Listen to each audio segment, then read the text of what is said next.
All right. So I guess, first of all, I would like to thank Professor Maria Van Vakaki for the invitation and to participate in this online polymer conference. I'm currently in Melbourne, Australia, so it's 5 p.m. here and not in Canada, but I'm affiliated with the University of Alberta. I'm in the Department of Chemical and Materials Engineering, and also part of the Department of Biomedical Engineering. So University of Alberta is in the province of Alberta, which is on the west side of Canada. So today I'm going to talk about versatile polymer-based nanomedicine and hydrogels. And so in this talk, I will give an overview of the work that we are doing on hydrogels, also drug delivery and gene delivery applications. So my lab is interested in the molecular engineering of polymers, and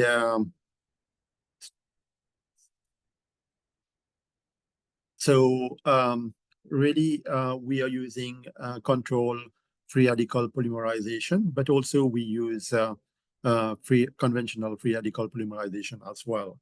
So the main thing is when we use the control free radical polymerization, we want to control the composition of the polymer.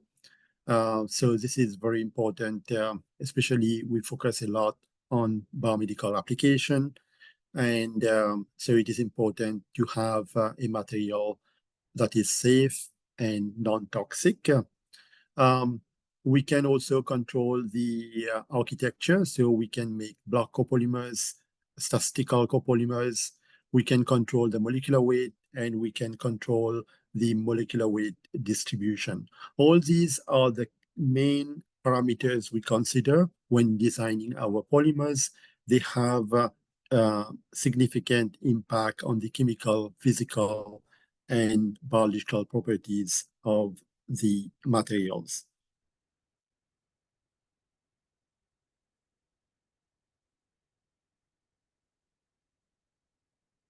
So my lab, we focus a lot on glycopolymers, and one reason is we are interested in glycopolymers, so they tend to make the material safe, and they mimic some of the glycoproteins within the biological system. In addition to that, we try to incorporate different kind of stimuli, such as pH, temperature, glutathione responsive, or even sugar responsive materials, which I'm going to show you a little bit later. So the idea is to have a material that is highly biocompatible, and they can recognize some receptors on cell through multivalent interactions. And so, for example, in this case, I show you two structure in this slide. You can see they look very similar. Actually, one is a statistical copolymer and one is a block copolymer. The properties are quite different. So what we observed, especially when we did DNA delivery with this type of architecture, so we found that the statistical copolymer are much more toxic as compared to the block copolymer after complexation with sRNA or DNA. I will talk more about that later. So pretty much today I'm going to talk about self-healing hydrogels. I'm also going to talk about RNA therapeutics and also drug delivery for cancer therapy. Now, my lab, we focus a lot on boronic acid-based polymers. And so if you look here, you can see that boronic acid has a high affinity for diols. So when you have a cis diol, you have a very strong interaction with boronic acid. And this interaction is labile. So if it is in the basic condition, you form these bonding between the diol and the boronic acid. When you go to low pH, these interactions are labile and dissociated. So, and this is fully reversible. Now, one problem with boronic acid is that you always have to work in the basic condition because even at neutral pH, the interaction of boronic acid with diol is not that strong. So because of this, I started a collaboration with my colleague, Professor Dennis Hall, who is also at the University of Alberta in the Department of Chemistry. He has a lot of expertise on boron esters. So his lab developed this cyclic boron ester, as you can see in this slide here. And this boron ester actually has a much stronger interaction with diol than boronic acid. So you can see in the case of boronic acid, it has almost no interaction with glucose, but like glucose doesn't have a cis diol. But in the case of fructose, it has a cis diol, you have some interactions. However, when we have this boronate ester, which is a cyclic version, you can see that it can even interact with glucose. And you can see that this boronate ester has some interactions, has association with diol even under neutral pH. So this is very interesting for us because most of our application is in for drug delivery, tissue engineering, and gene delivery. So we wanted something that the hydrogel is still stable under a neutral pH.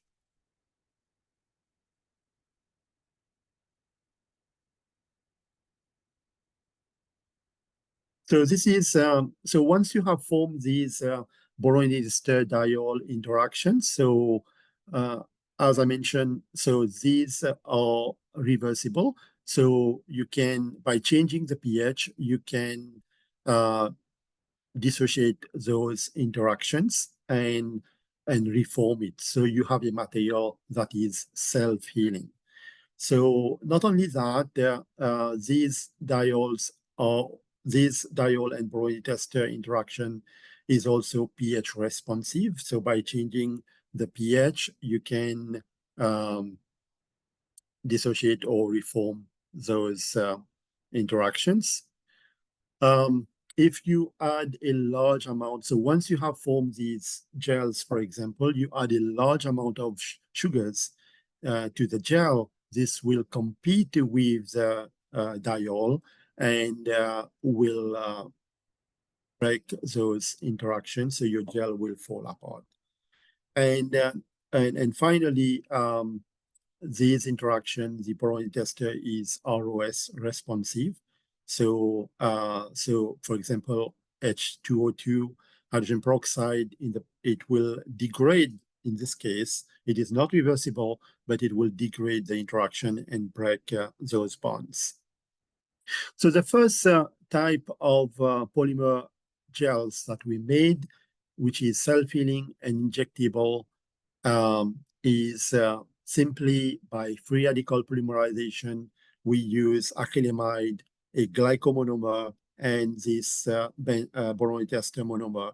So by just copolymerizing these three monomers under conventional free radical polymerization, we form a gel.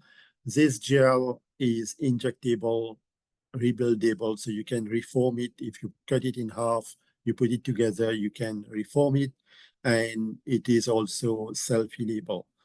And it has all the properties such as responsive to pH, sugars, and so on.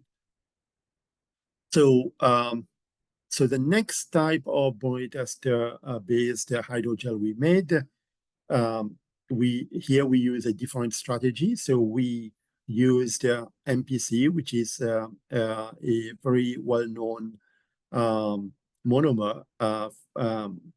And in this work, we collaborated with Professor Ishihara from the University of Tokyo, and we copolymerized that with a sugar monomer to form a copolymer. In this case, we use a RAF to form this well-defined polymer. So here we have a polymer with pendant sugars.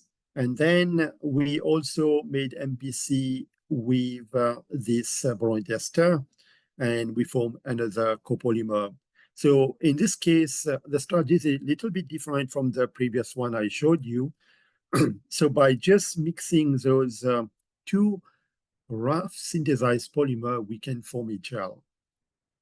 And what is interesting here, we can control the amount of sugars we have in the copolymer, the amount of boron esters in the copolymer, and have different, and mixing them, we can form different hydrogels with different mechanical properties.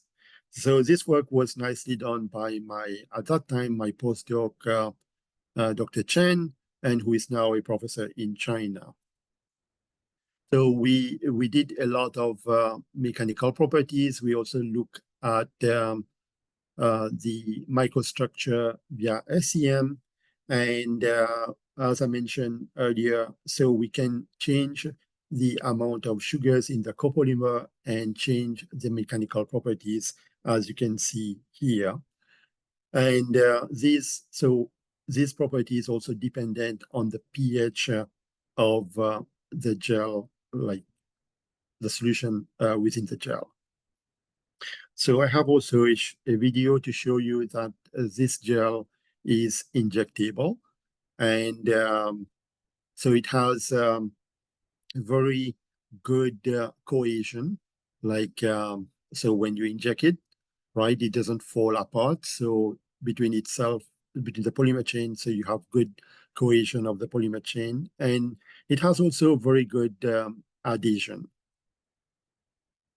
Now, another type of a self-healing hydrogel that we made with the boron ester. So considering the affinity of the boron ester with diol, so in this case, we made a copolymer. Again, here, this is an MPC boron ester copolymer. But in this case, if you recognize the structure here, we made an MPC dopamine copolymer. The dopamine, as you know, it has this diol and can easily interact with the boron ester, and we can form a gel quite easily this way. So again, we look at the mechanical properties. We can also vary the amount of the dopamine copolymer and the boron ester copolymer, and so that will change the property of the gel. And then you can see here, this gel is self-healing. We can stretch it, it will break at another point, not at the healed points. And as I mentioned, these gels are boron ester base, so they are sensitive to pH.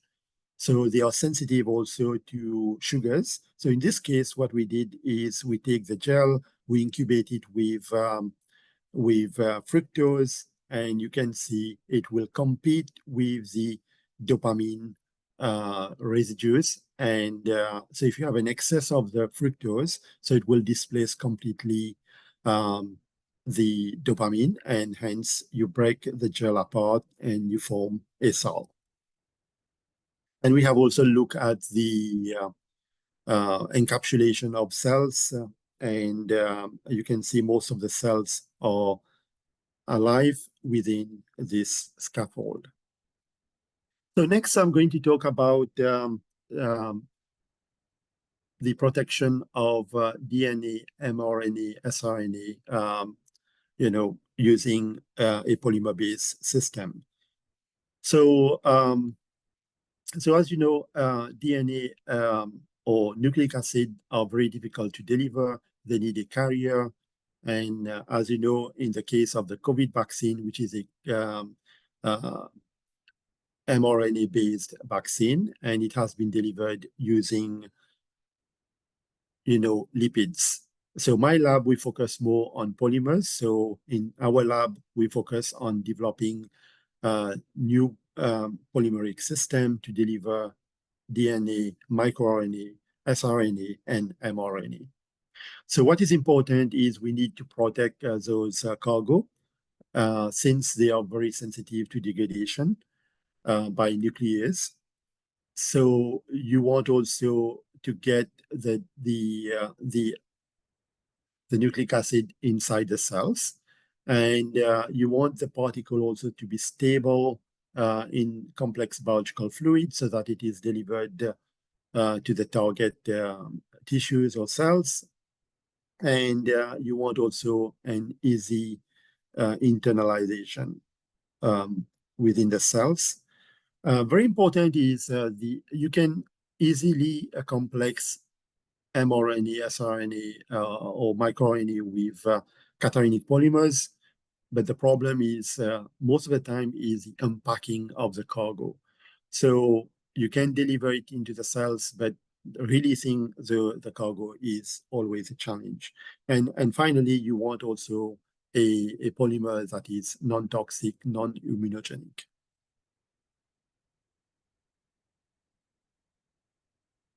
So as I mentioned, so in my lab, we have developed quite a few polymer systems for this application. And we have published a number of papers in this area. We have made block copolymers, testicle copolymers, and hyperbranch polymers.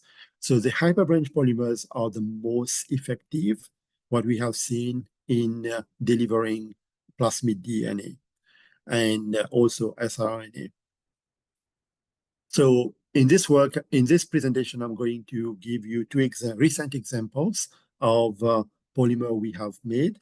So in this case, in the first case, we made a hyperbranch glycopolymer. And here we use an acid lay-by crosslinker. As you can see, this is an acetal.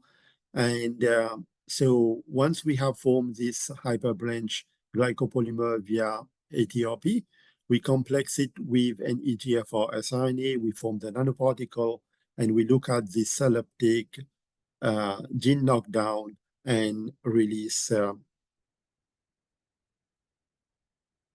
the cargo. So we made quite a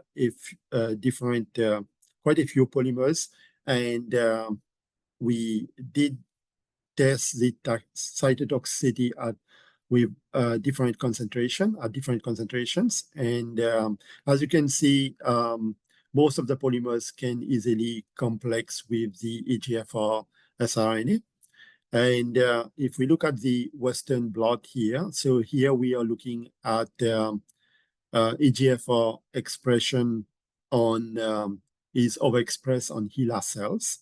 And what we are looking here is we are looking at the knockdown of these receptors on the cells by these polymers or polyplexers. So you can see in the case of HGA6, we have more than 60% knockdown of EGFR. And if we compare that to lipofectamine is kind of a gold standard, which is a lipid-based commercial siRNA delivery system. And so you can see we have much higher knockdown with lipofectamine, which is around 80%, but we could achieve like 60% with our polymer, one of the polymers. And so we also look at the stability of the polyplexes in serum. So you can see they are fairly stable, and the size is fairly small, around 40 to 60 nanometer. And we have studied over 48 hours. We have looked at the stability over 48 hours. And the polymer is, so we did test the cytotoxicity in normal cell, which is M of C5, which is fibroblast, which is fairly um, non-toxic. The next example I'm going to talk to you about is, in this case, we use a cross-linker, which is a glutathione responsive cross-linker. Again, we made this hyperbranch glycopolymer. And so we made these four hyperbranch glycopolymer. We test the toxicity and cell, like in different cell lines. And what we also did the gene knockdown.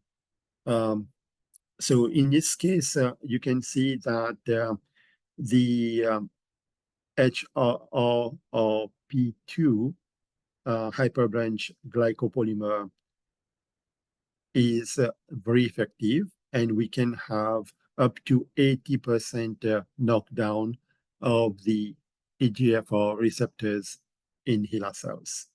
And this is a very surprising results and very encouraging. So you can see that in the case of lipofectamine, it is even better than lipofectamine. So what we did in collaboration with a company that we have been working for a while, Ovensa, so they have triazine, which is basically trimethyl chitosan. And so we managed to do some in vivo studies, which is just a preliminary studies, but we had to do in combination with this trimethyl chitosan. So what we found when we have a combination of the triazine and HRP, so we can have huge knockdown of the receptor in vivo. So we still need to do more work with the polymer alone in vivo, and but this is very encouraging in vivo studies. And finally, I'm going to talk about a zwitterionic block copolymer product myself for pH-responsive drug delivery and hypoxia-specific chemotherapy. So you can see here, this is a drug which we call tirapazamine. And this drug is actually good for hypoxic cells. So as you know, in the case of cancer, most tumors are heterogeneous in nature. So some cells are normoxic and some cells are hypoxic. And generally, cancer recurrence is due to hypoxic cells that are very resistant to chemo and radiation therapy. So you need a drug that can sensitize those cells and to make them more receptive to chemo and radiation therapy. So in this study, so we decided to use tirapazamine. Why tirapazamine? Although it is a very well-studied drug, it has very high toxicity, and it is a very hydrophilic drug. So as it's small molecule, it is very quickly cleared from the biological, from the system, right? So you need a polymer to be able to have a higher bioavailability of the drug in the body. So just to compare here, so HUH 7.5 and HepG2 are liver cell lines. And IASA is another drug, which is also another hypoxia-activated drug. So if you compare the IC50 in those two cell lines, so under normoxia and hypoxia condition, different oxygen concentration, you can see that the case of IASA, it is not that toxic under normoxia. So normal cells, it's not activated under normal cells, but gets activated in hypoxic cells. And as compared to the TPZ, which is tirapazamine, you can see it is much more toxic than IASA in normoxic cells.